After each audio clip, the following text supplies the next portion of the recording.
What's up guys, and welcome back to my art series and my art channel where I share with you guys some of my art pieces throughout my art career. And I know I sound like a broken record when I say this, but today we have a very special piece. I would consider this piece my top 3 best pieces of all time, and one I always share with people who have never seen my art before. So I'm super excited to introduce Double-Mouthed Dragon Plant. I'm really excited about this piece. I'm really excited to talk about it. I think it looks really cool, and it's one I always share, like I said, and it's always the banners behind my profile picture and the banner on my YouTube channel. So if you go to my YouTube page, you can see it up on the top. It's one that I love. I love the colors. I love it all. I'm really excited to talk about it. So let's get right into the sketch phase. Nothing too crazy, nothing too different from the sketch phase to the fully rendered image. A little bit sloppier, obviously. It is just the sketch phase, but for the most part, everything's blocked out. Makes sense. You know where everything's going. I really had a direction here, and I was really excited. I know this piece came from one of my friends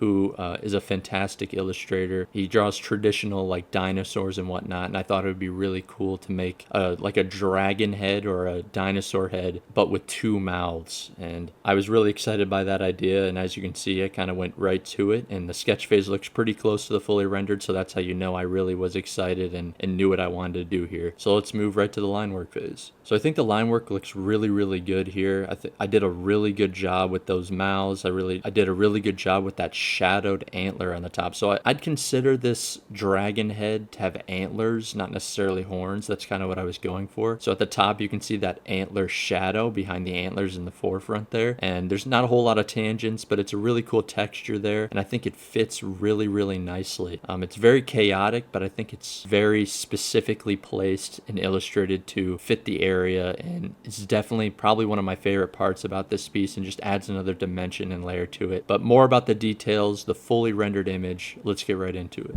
All right, double-mouthed dragon plant. We got a lot of really cool stuff to talk about. One thing that I noticed first that I always want to talk about first, I suppose, is the color choices here. So we have this dragon that's like a minty green. We have this like plant stem that's like a nice orange red, and we have this really nice blue background with this green smoke coming out, and then we have those red flames coming out the horn on the top. So I think the colors overall are what make this piece so cool, and it's just a simple piece, straightforward piece. You kind of get the gist of the whole image just by looking at it, but there's a lot of really cool details within this piece. So I guess we'll start at the start of the plant, so the stem here. I guess at the base of the stem we have this box, which you could think is like a pot or the soil this mysterious dragon needs to grow, but coming out of this box is the stem to the dragon. And then the stem, we have a lot of rings looping in and out and around this stem, which is pretty cool. That yellow to that red is a nice contrast, but that overall looks pretty sick.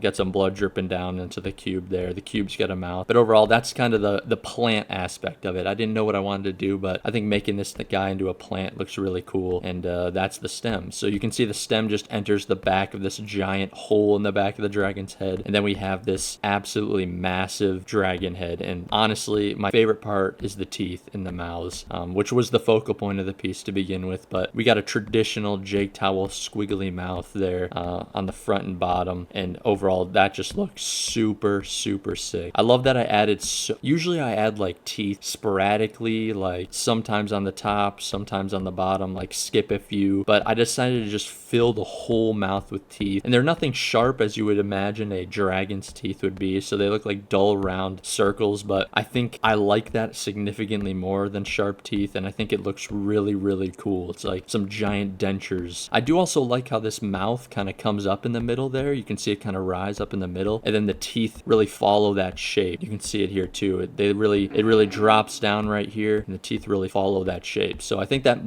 these mouths, which was obviously the focal point and the idea of this whole piece, were really well illustrated. Some cool stuff going on within those mouths. We have the tongues hanging out, which is pretty funny, and then you can kind of see the smoke starting in the back there, a little bit in the middle, and then coming out the mouths as well. And that's pretty cool too. The smoke kind of converges there there and makes the mouths one. You can see the smoke kind of coming out from the bottom, a little bit on the top, but overall those are the mouths. And I think the stylized line work, I mean, look at this area between the two mouths. I don't really know what's going on there, but it looks really, really cool, and I think I did a really good job creating that. We got another ring there at the chin of this dragon here. We got a lot of like cheek definition, which is really, really cool. You can see these layers and layers of cheek definition there, which is just really well rendered. The line work is really good here. Coming out of this little hole here in the middle of the face, we have two eyeballs, which is contradictory to his main eyeball here, but I guess he's got more that are just really small, that are actually like self-damaging him. You can see it going in his cheek area there, popping out from under his eyeball, wrapping around, and then that other one's also going in the cheek area, popping out and through that tongue of that top mouth, which is a pretty cool detail. I definitely get my eye drawn to this area, and the first thing I see is that eyeball going through that tongue, so that's pretty fun. Another really cool aspect is like the left of this eyeball is this, I don't even know what you would call it, like it's hanging off, but you can see his brain kind of drooping down out of this like sharp triangle shape, and coming out of the brain is a stick with a flag with my logo on it, which is just super goofy, but I think it fills this little area really cool, and it kind of just adds more to the plant idea. I wanted to make this dragon really seem like a plant. What better than to make a branch coming out of his brain to make him seem more like a plant, right? So like what we talked about in the line work phase, this antler shape is something that I really enjoyed, and it's very unique. I haven't done anything like this since this piece, or even before this piece. I don't know, it just makes this piece what it is, and giving this thing like antlers is really, really cool. So you can see the antlers winding up, and he has one big antler horn right there, which we'll talk about. Well, I guess we can talk about it now. Kind of shooting out the flames. So obviously dragons need to spew flames, right? But where's the flames coming from? Not the mouth, the horn. So the horn produces the fire, and the mouth, I guess, produces like toxic poison smoke or something like that. But regardless, it looks really cool, and that antler render looks really cool, and that shadow antler behind looks really awesome as well. And you can see the antlers kind of going through the brain there, through the bottom of that eyeball there, and overall just making this piece what it is. And there's so many great aspects here, so many great colors, so much great form. Overall, it just looks really, really good. If you want to get yourself some prints of this piece, I know I have this piece displayed in my apartment now, and I'll have it forever because I just love how this piece looks. If you want these pieces, link in my bio. You can go to my imprint store, get a poster any size. I was really, really excited to share this piece, and now we're really getting into the nitty gritty of my art stuff. So I really appreciate y'all for watching. Leave a like, leave a comment on something you liked about this piece that I didn't really talk about, and